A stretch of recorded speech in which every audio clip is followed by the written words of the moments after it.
Marcos capítulo 11, verso número 20. Vamos a continuar y hoy culminar, hermanos, esta serie sin movernos de Jesús.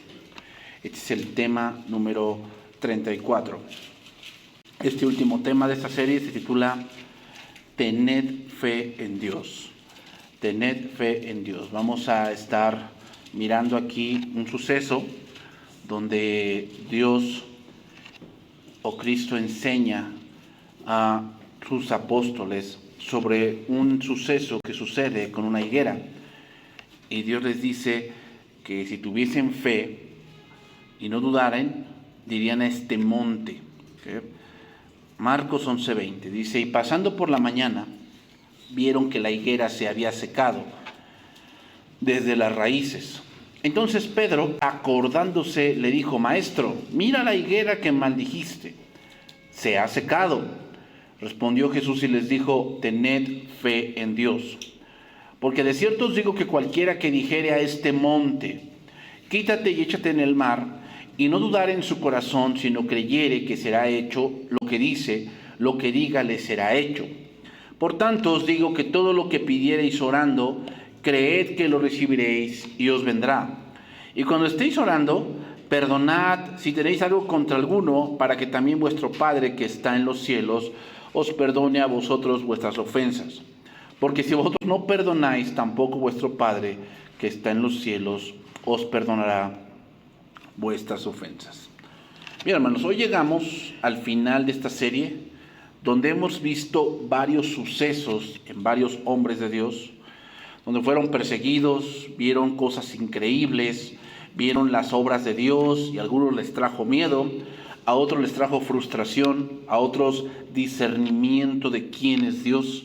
Y hermanos, Dios nos va a ir llevando a través de diferentes sucesos, donde vamos madurando, donde sí a veces entramos en un conflicto de que no entendemos qué está sucediendo durante ese momento oscuro que estamos pasando. Ahora, vamos a analizar este pasaje y entender algo muy importante, hermanos, y es: ¿qué es tener fe en Dios? Tener fe en Dios, hermanos, no quiere decir que creemos que Dios existe, porque eso es evidente. Si alguien te dice: no, yo sí creo en Dios, ¿por qué? O sea, yo sí creo que existe. Eso no es creer en Dios. Eso es simplemente tener algo que todo ser humano tiene. Todo ser humano es religioso. ¿Okay? Todo ser humano tiene lo espiritual. Es decir, él sabe que después de la muerte tiene que haber otra cosa, pero no lo sabe con certeza. Todo ser humano es así. Entonces, creer en Dios no quiere decir que yo esté convencido de que Dios existe, porque la creación misma da testimonio de eso. Sino que lo que significa creer en Dios es que lo que Él ha revelado de sí mismo, creemos efectivamente que así es. Es decir, ¿creemos que Dios es un Dios inmutable? Sí. ¿Que Él no cambia? Que esa es la seguridad que tenemos de que si Él ha dicho que nada nos puede separar de su mano, así es. Eso es creer en Dios. Si Él ha dicho que todo aquel que en Él cree no se pierde, mas tiene vida eterna, así es. Eso es creer en Dios. No es creer que Dios existe, eso se da por sentado. Sino creer lo que Él ha dicho de sí mismo. Que Él es eterno, que Él nunca miente, que Él tiene todas las cosas bajo su control. ¿Creemos eso? Eso es Dios. Aquí ocurre un suceso, hermanos, que deberíamos ponernos a pensar. Si de verdad nuestra fe está firme, y como dice Hebreos, porque sin fe es imposible agradar a Dios, porque es necesario que el que se acerca a Dios crea que le hay y que es galardonador de los que le buscan. Los versículos de Marcos se ubican unos días antes de la pasión. Jesús está en Jerusalén y parece que hace un examen de la ciudad y del pueblo en general y salen reprobados. Nos hace pensar en Belsasar. ¿Se acuerdan en Belsasar con que estaba haciendo una gran fiesta y mandó a traer los vasos del templo para beber en ellos? y mofándose de las cosas de Dios, y al cual se le dijo: pesado ha sido en balanza y ha sido hallado falto. Bueno, asimismo Jerusalén fue pesado en balanza y fue hallado falta. Y analicemos el contexto primeramente, ¿no? Para ver si esto es así. Marcos 11:7. Dice ahí: y trajeron el pollino a Jesús, y echaron sobre él sus mantos, y se sentó sobre él. Y también muchos tendían sus mantos por el camino, y otros cortaban ramas de los árboles, y las tendían por el camino. Y los que iban delante y los que iban detrás daban voces diciendo: Hosana, bendito el que viene en el nombre del Señor, bendito el reino de nuestro padre David que viene, Hosana en las alturas. Y entró Jesús en Jerusalén y en el templo, y habiendo mirado alrededor todas las cosas, como ya anochecía, se fue a Betania con los 12. La palabra Hosana significa salva ahora. Es decir, parece como que Jerusalén está reconociendo a Jesús, y sí, pero no como Mesías, sino como alguien militar. Eso significa Hosana. Por eso decían, salva ahora. Eso hace recordar a David. Voy a leer un pasaje. Primer libro de Crónicas, capítulo 11, verso número 1. Nos hace recordar a David, el por cual gritan Hosana. David, hermanos, es la muestra clara de lo que es alguien militar. Por eso a David no se le permitió construir el templo. La razón era porque él siempre fue un hombre de guerra. Y todos querían ganarle a David. Todos. Él jamás perdió una batalla, jamás. Entonces era un gran reto retar a David. Entonces David dedicarse a una construcción era descuidar la parte militar. ¿Ok, hermanos? Eso debe enseñarnos muchas cosas. O sea, a veces queremos hacer cosas en nuestros planes, más que nada como hombres, hermanos. Debemos entender que como hombres podemos dedicarnos a una cosa. Así somos, así fuimos hechos. ¿Cómo? Podemos dedicarnos a una cosa.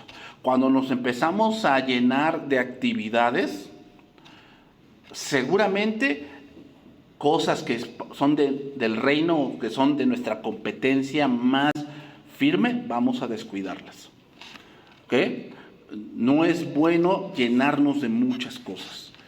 Podemos atender 2, 3 cosas, pero hay cosas que deben de tener nuestra importancia, deben tener nuestra atención. Lo mismo pasaba con David.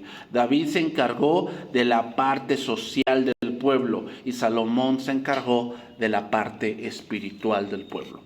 ¿Okay? Entonces, aquí en primer libro de Crónicas 11, el contexto es que Saúl había muerto. Saúl había sido muerto por los filisteos, lo habían encontrado entre los cuerpos, les cortaron la cabeza y los exhibieron en el templo de Dagon.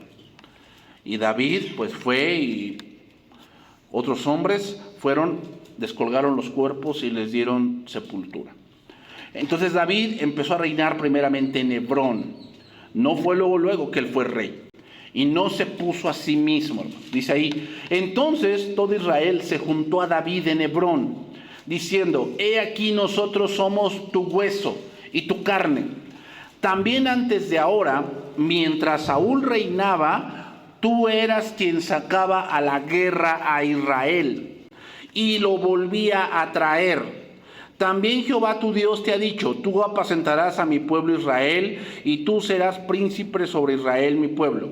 Y vinieron todos los ancianos del rey de Israel al rey en Hebrón, y David hizo con ellos pacto delante de Jehová, y ungieron a David por rey sobre Israel, conforme a la palabra de Jehová por medio de Samuel. Entonces, ¿qué nos enseña este pasaje? Que lo que el pueblo buscaba en ese momento no era un rey, lo que buscaba era alguien que fuese delante de ellos a la guerra. Eso es lo que ellos buscaban, porque el primero les mencionan que él era el que sacaba a Israel a la guerra. Entonces, empatando este verso con lo que es Jesús, ellos querían lo mismo. Por eso sigue diciendo, bendito el que viene en el nombre del Señor. Y luego dice el versículo 10, bendito el reino de nuestro padre David que viene. ¿Por qué dicen esa frase? La razón es porque ellos pensaban que Jesús venía como un militar a levantar a gente contra Roma. Porque David hizo lo mismo. O sea, otra vez, Saúl muere y todo el reino se empieza a tambalear. Quien logra nuevamente unir a todo el reino es David. Eso es lo que ellos quieren con Jesús. Entonces, primer examen. ¿Cuál? ¿Cómo está la parte social del pueblo? Está muy mal.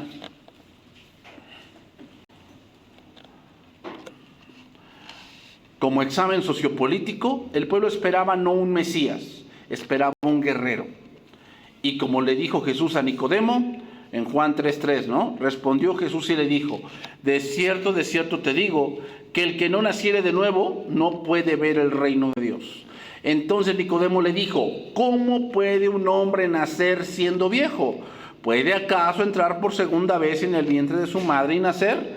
Respondió Jesús, de cierto te digo, que el que no naciere del agua y del Espíritu no puede entrar en el reino de Dios. Lo que es nacido de la carne, carne es, y lo que es nacido del Espíritu, Espíritu es.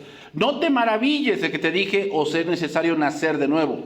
El viento sopla de donde quiere y oye su sonido, mas ni sabe de dónde viene ni a dónde va. Así es todo aquel que es nacido del Espíritu. Respondió Nicodemo y le dijo, ¿cómo puede hacerse esto? Y Jesús le dice, ¿eres tú maestro de Israel y no sabes esto? Es decir, es algo que viene en la ley, es algo ya profetizado y que ustedes no han entendido, que deben nacer de nuevo. ¿De qué les sirve ser libres gubernamentalmente si en el corazón son esclavos? Y el que practica el pecado, esclavo es del pecado. Todo el pueblo, hermanos, estaba como Nicodemo. No entendían que debían nacer de nuevo. Ellos, como Nicodemo, creían que Jesús venía de Dios porque hacía grandes señales, pero no creían que ellos necesitaran un Salvador. No creían eso y siguen sin creerlo. Siguen sin creerlo, hermanos. Hermanos, venir a la iglesia y pensar que yo soy muy bueno y que yo no necesito. Yo vengo a la iglesia porque pues, me gustan los cantos, me gusta a veces las comiditas, me gustan los convivios, pero pues, yo que me sienta mal, o sea, yo que me sienta pecador, como que no. Entonces, eso no es creer en Dios, hermanos. Creer en Dios es que si Dios ha dicho que tú eres pecador, así es. ¿Se dan cuenta que muchas veces hay cosas en las que no creemos en Dios? Porque Él nos ha mostrado las cosas que a Él no le agradan y como que creemos que Dios exagera. Eso significa creer en Dios, hermanos. Que lo que Él ha revelado de sí mismo, así es. No es que, bueno, yo pienso que Dios aquí no quiso decir eso.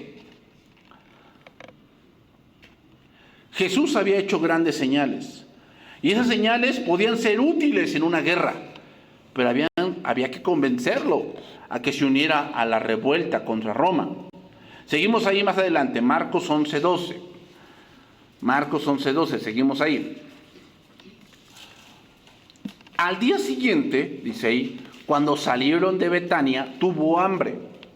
Y viendo de lejos una higuera que tenía hojas, fue a ver si tal vez hallaba en ella algo.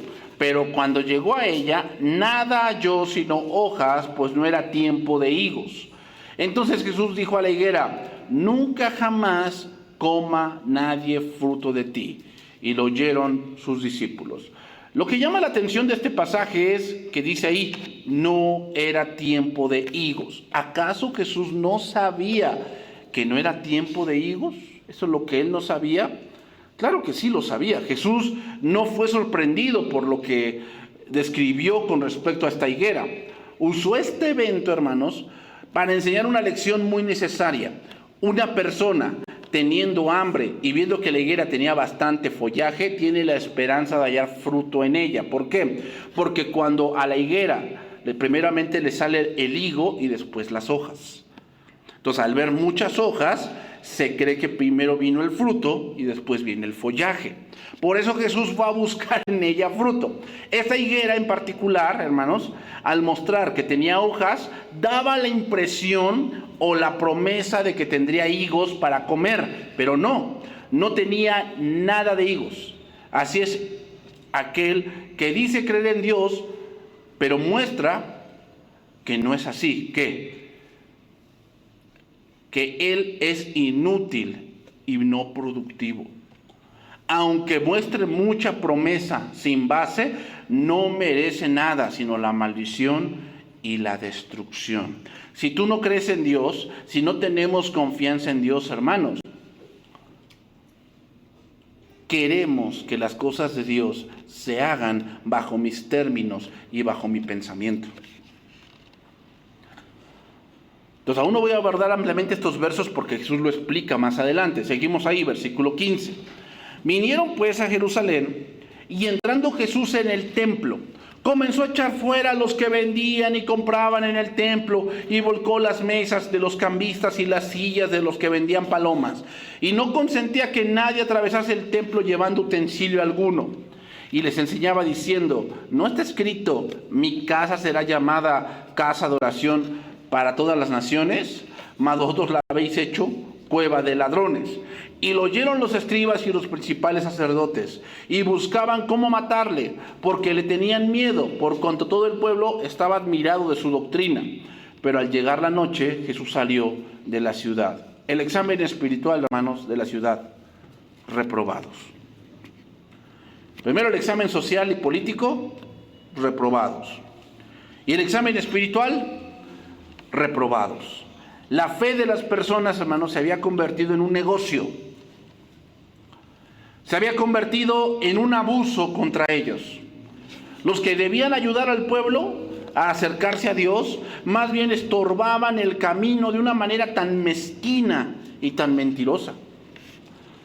Hermanos, para pagar el impuesto del templo, los peregrinos tenían que cambiar el dinero de los países extranjeros de donde venían por la moneda que era lícita dentro del templo. Por eso no se debía hacer en algún área del templo, eso no se debía hacer, se debe hacer afuera. Pero tomaron el patio de los gentiles para hacer todo ese mercado.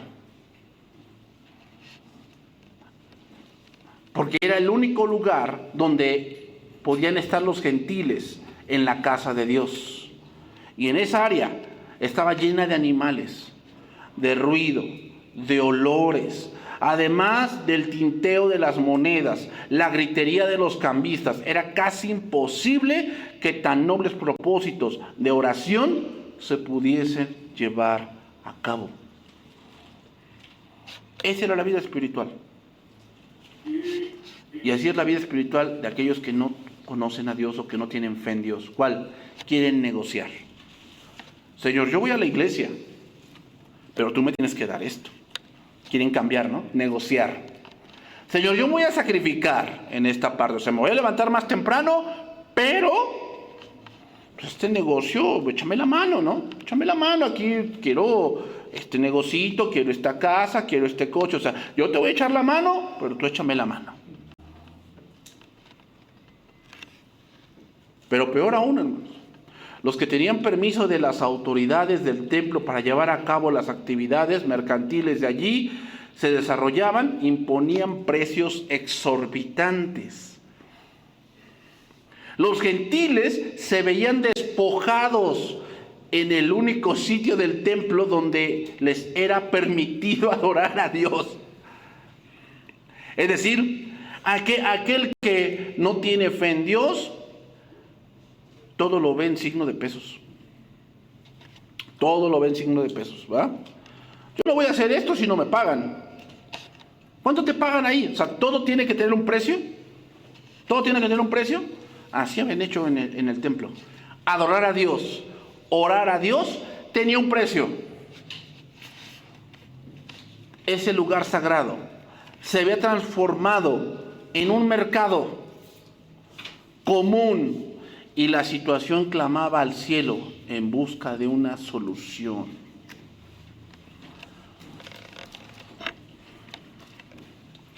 Qué triste, hermanos, es ver, y lo hemos visto, ¿no?, en la televisión. Hablando yo con una persona, me dice, yo apenas fui a Pare de Sufrir, ¿o te fuiste a meter a esa secta? Dice, no, sí, allá de todo te cobran. Imagínate, ¿cuánto piensas que cuesta adorar a Dios? Pues ellos ya te lo impusieron. Hermanos, pensar que podemos negociar con Dios es abominación. ¿Sabes por qué? Porque al que le oras no es al Dios verdadero, es al Dios de tu imaginación. Porque Dios no es así. Bueno, pero David dijo que él no daría cosa que no le cueste. Sí, sí dijo. Lo que quiere decir es que servir a Dios y seguir a Dios y creerle a Dios tiene un precio, pero no monetario, sino de tu vida. De tu vida. Pablo también deja claro esto, hermanos, con respecto a los judíos. Vamos a ver qué es lo que dice de ellos, ¿no? Romanos 2:17. Los hermanos, el examen religioso o espiritual de Israel, reprobados. ¿Por qué? Porque habían tomado lo de Dios y lo habían transformado en algo de una ganancia deshonesta.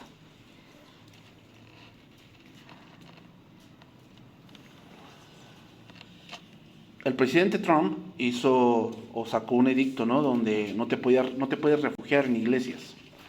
Y uno dice, o sea, la gente, hermanos, tenemos que ser muy enfáticos. Cuando tú escuchas una noticia, debes de ser muy enfático en que ellos dicen una parte de la verdad. O sea, pues obviamente en una noticia para moverte, pues presentan a una familia de inmigrantes que sufrieron, que los agarraron infraganti y los mandaron hasta, no sé, hasta Timbuktu, y ahí llegan todos despavoridos y llegan todos sin nada, ¿verdad? Sin nada, todos despojados y toda la cosa. Sí. ¿Cuál es la otra parte?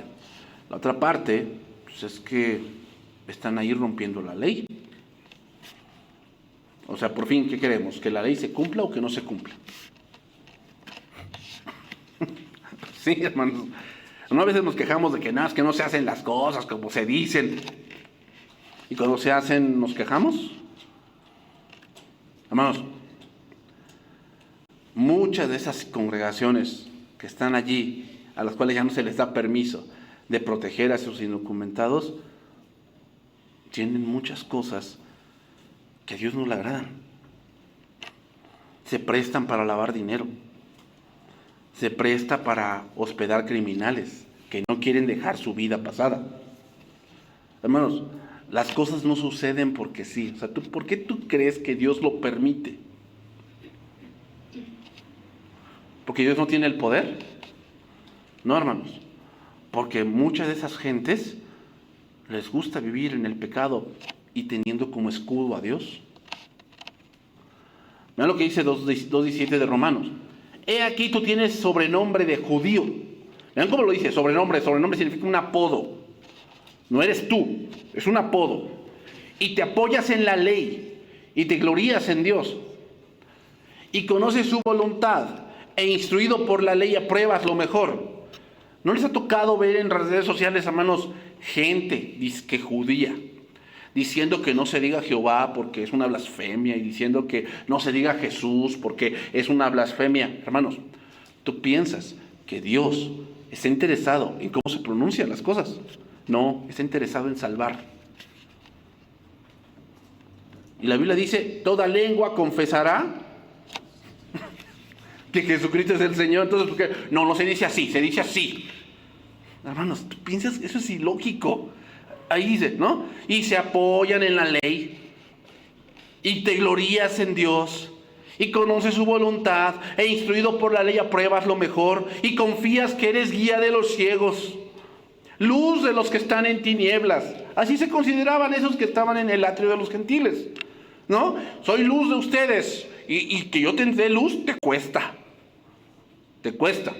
Instructor de los indoctos, maestro de niños, que tienes en la ley la forma de la ciencia y de la verdad. Tú pues que enseñas a otro, ¿no te enseñas a ti mismo? Tú que predicas que no se ha de hurtar, ¿hurtas cómo?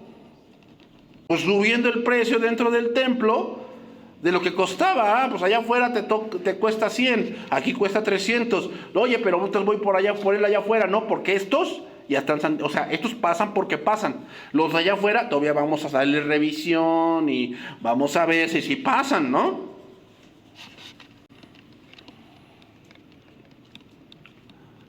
El pastor, recuerdo que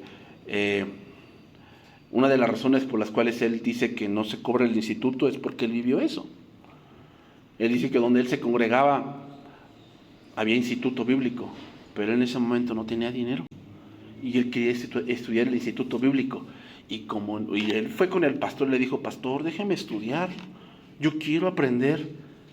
No, pues la retícula te cuesta, en ese momento le costaba 700 pesos, no podía. No, pastor, pues si quiere, a pago se lo doy. Y no lo dejaban estudiar porque no pagaba el ingreso al instituto.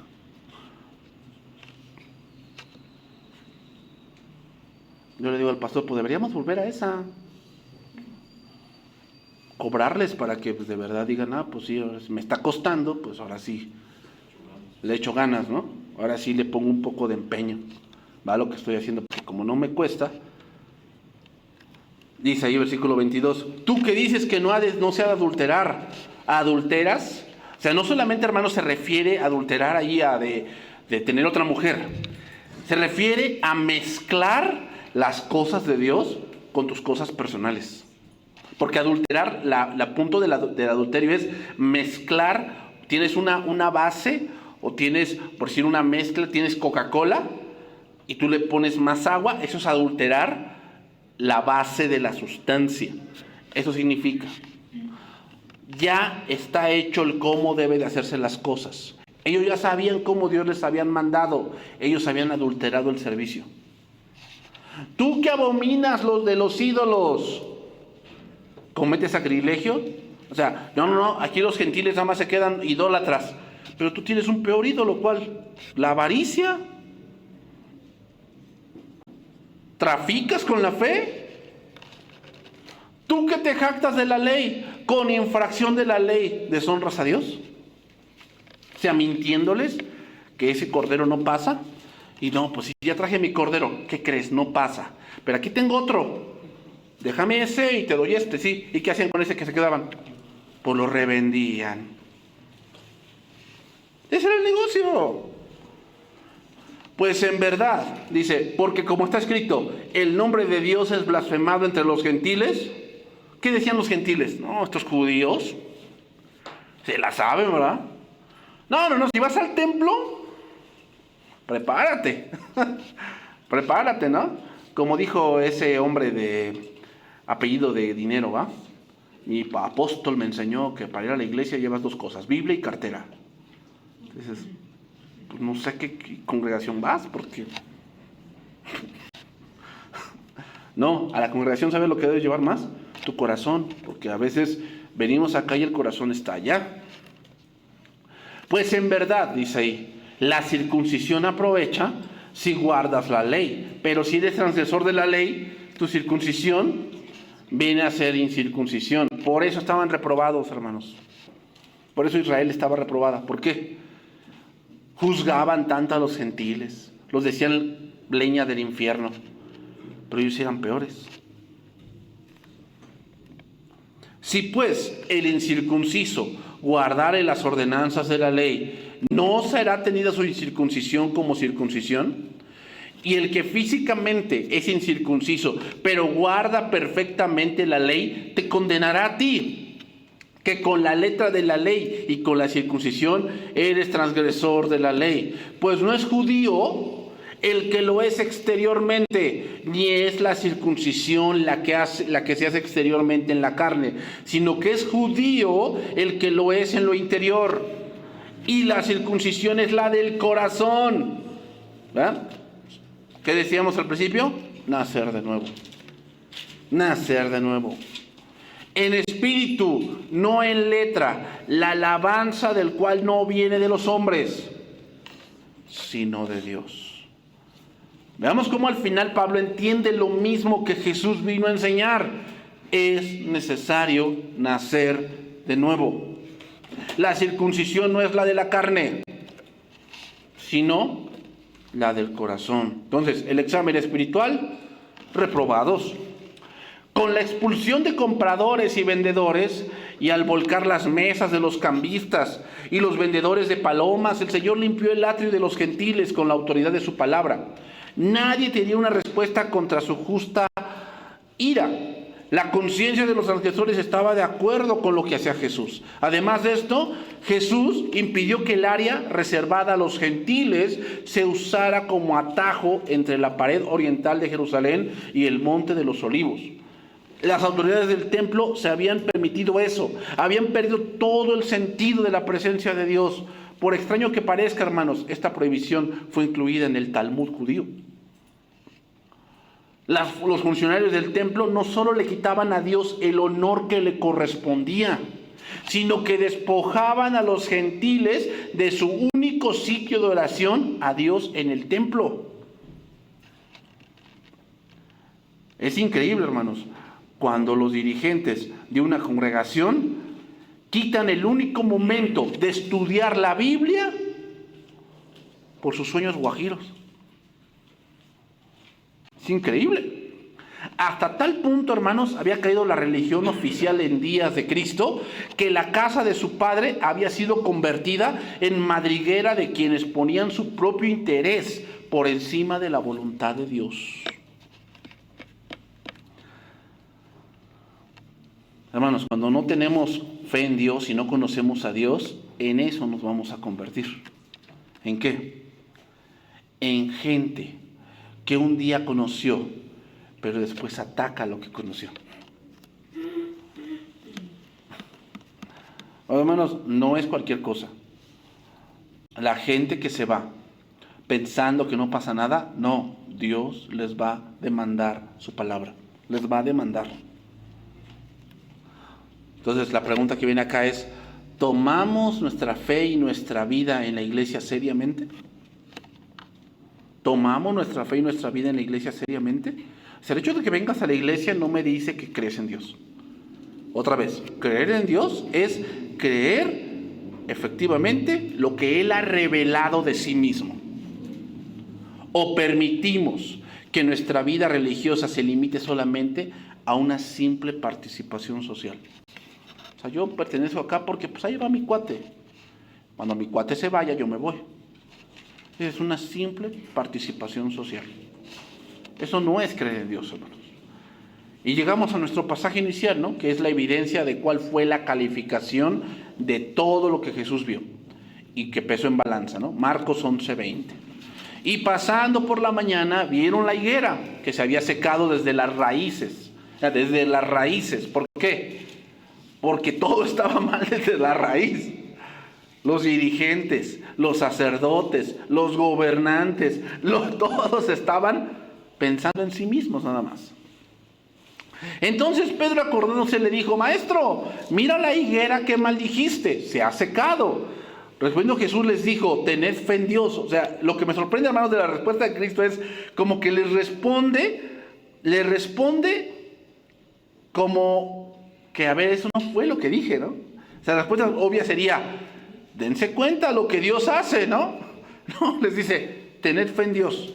Porque de cierto os digo que cualquiera que dijera a este monte: quítate y échate en el mar, y no dudar en su corazón, sino creyere que será hecho lo que dice, lo que diga, le será hecho. Hermanos, esto es algo interesante, porque muchas veces vemos la caída de otros, o vemos que otros se han alejado y que otros se han olvidado.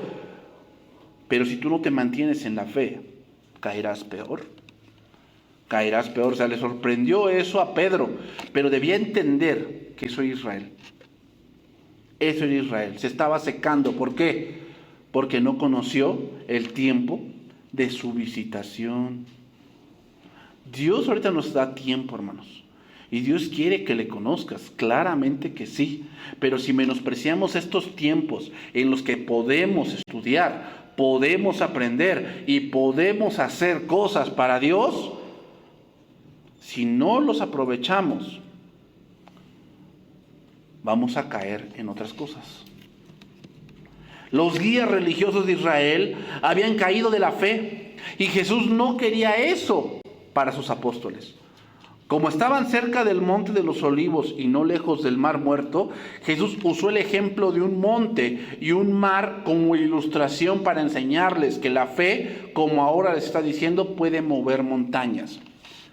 Decirles mover montañas, hermanos, decirles mover montañas, significa poder pasar grandes dificultades porque Dios así lo ha prometido. No es literal. O sea, no es literal que yo le diga ahorita al Popo que haga erupción. Eso no tiene ningún sentido.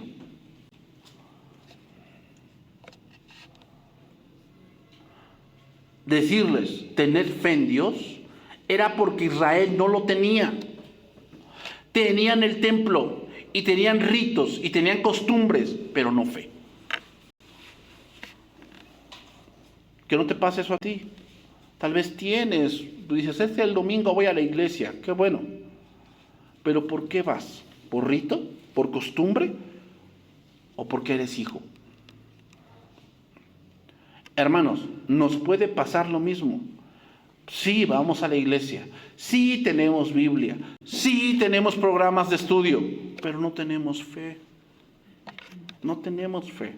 ¿Por qué? No conocemos a Dios. No confiamos en Dios. ¿Por qué? Bueno, pues porque no actuamos como hijos. La fe, hermanos, es la confianza y la seguridad implícita en las promesas de Dios.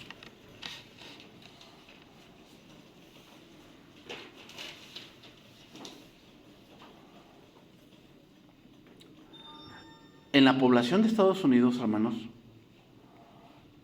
según el punto médico, se ha detectado que cerca del 35% de la población de Estados Unidos padecen depresión y padecen trastornos mentales. Y dicen que la mayoría de esos trastornos vienen por la preocupación del día de mañana. O sea que si estamos hablando que Estados Unidos tiene 300 millones de habitantes, estamos hablando de 300,000 personas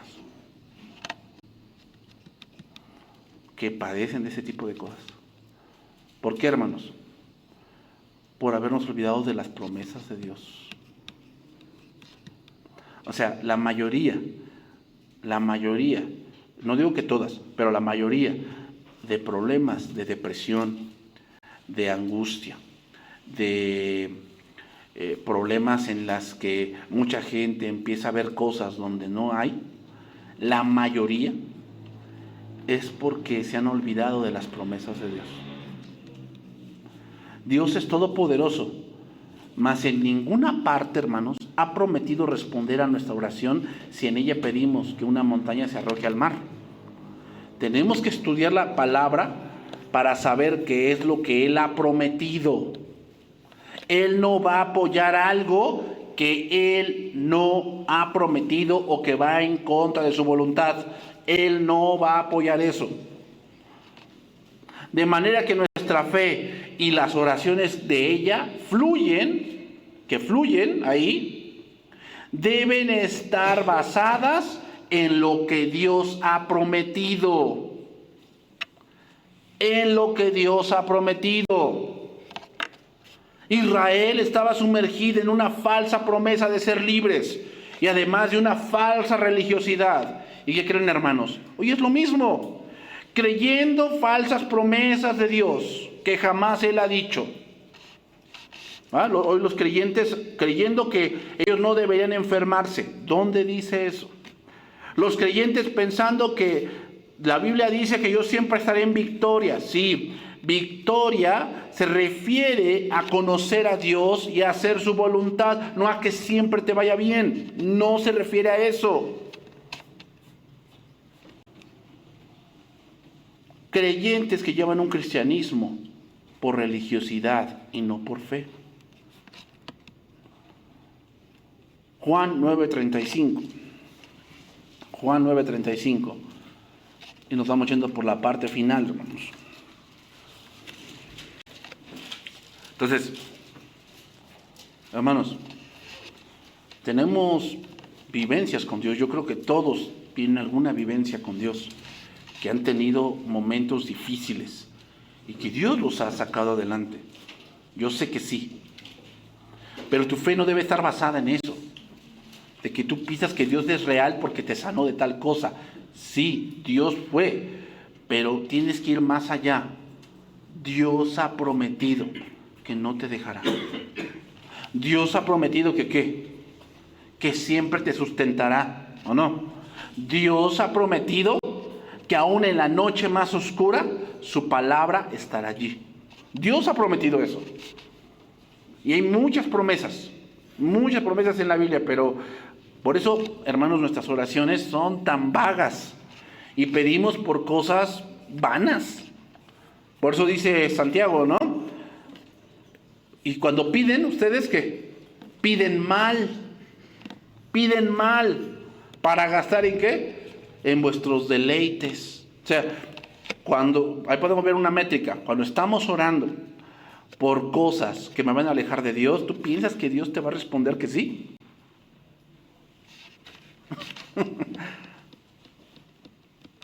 Te va a responder que sí. O sea, Señor, me voy a ir para Estados Unidos y dame un buen pollero. Y Dios te dice, ahí te va, ¿no? Búscalo en Facebook, te va a salir por mi mano poderosa. Hermanos, por favor. Y hay muchas cosas así que oramos, en verdad. Oramos así. Te imagínate que eres un narco. Ora, Señor, que voy a vender 10 kilos o 10,000 kilos de coca.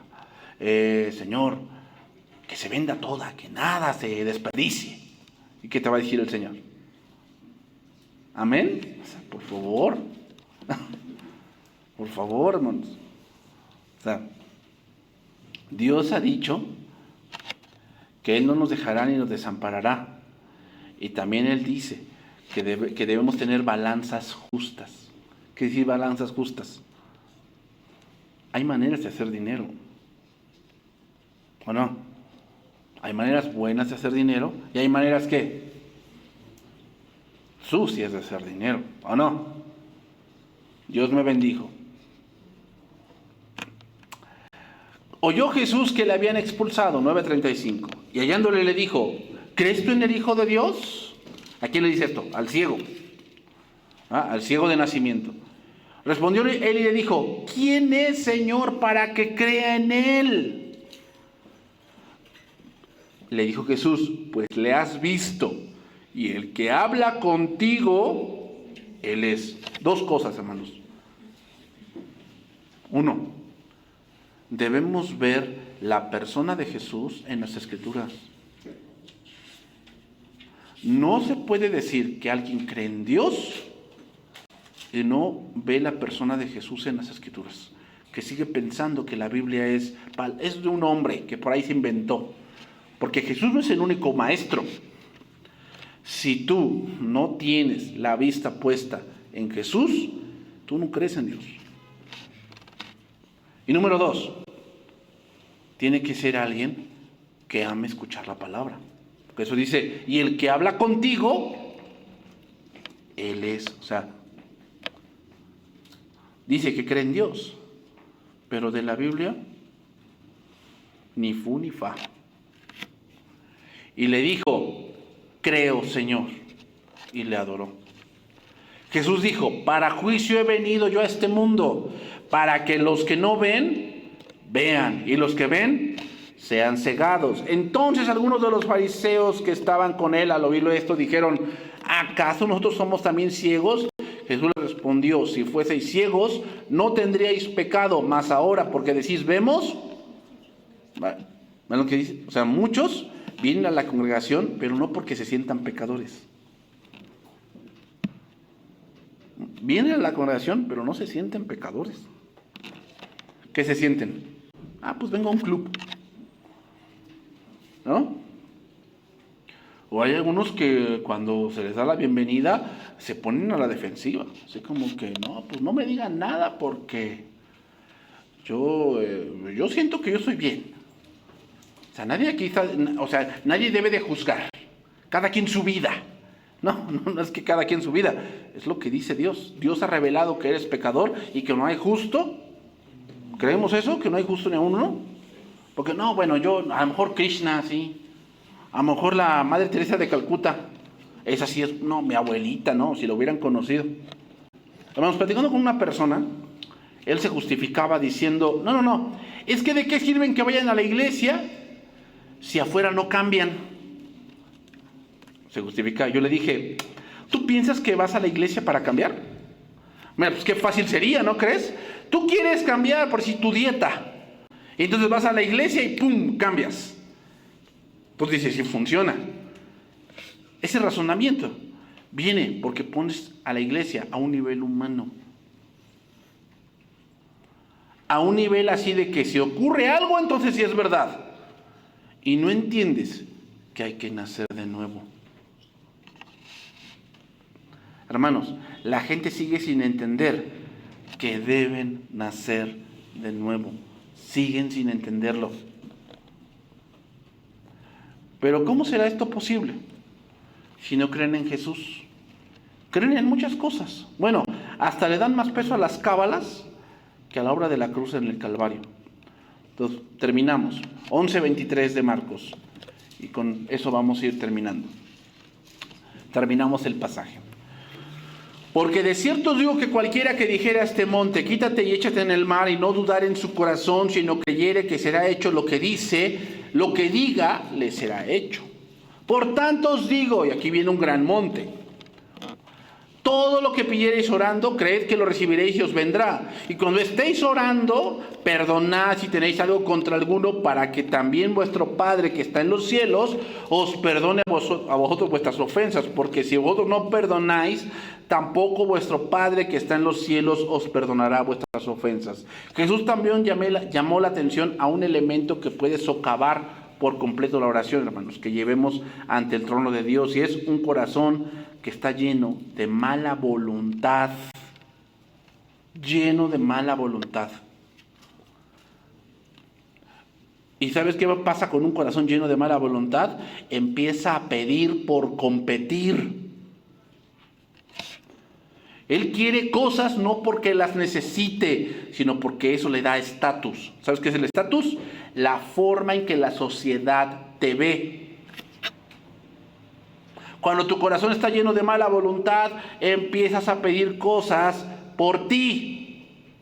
No por la voluntad de Dios, por ti. Porque ya te enteraste que el vecino tiene 2 casas, tú quieres 2 casas.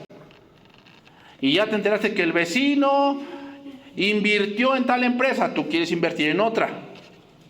Eso es tener mala voluntad. Y eso no te va a llevar a nada bueno.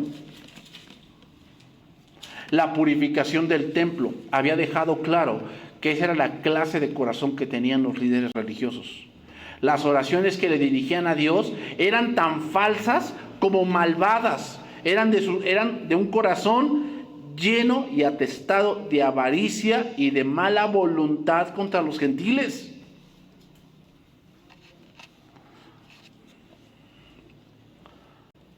Así es como actúa la fe verdadera, hermanos. ¿Cómo? Está dispuesta a obedecer todo lo que Dios le ha indicado.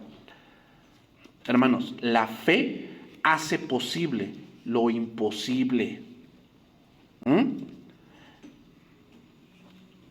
¿Cómo es esto? Bueno, a través del poder del Espíritu Santo. Las montañas, hermanos, eran consideradas por los hebreos como símbolos de grandes obstáculos y dificultades.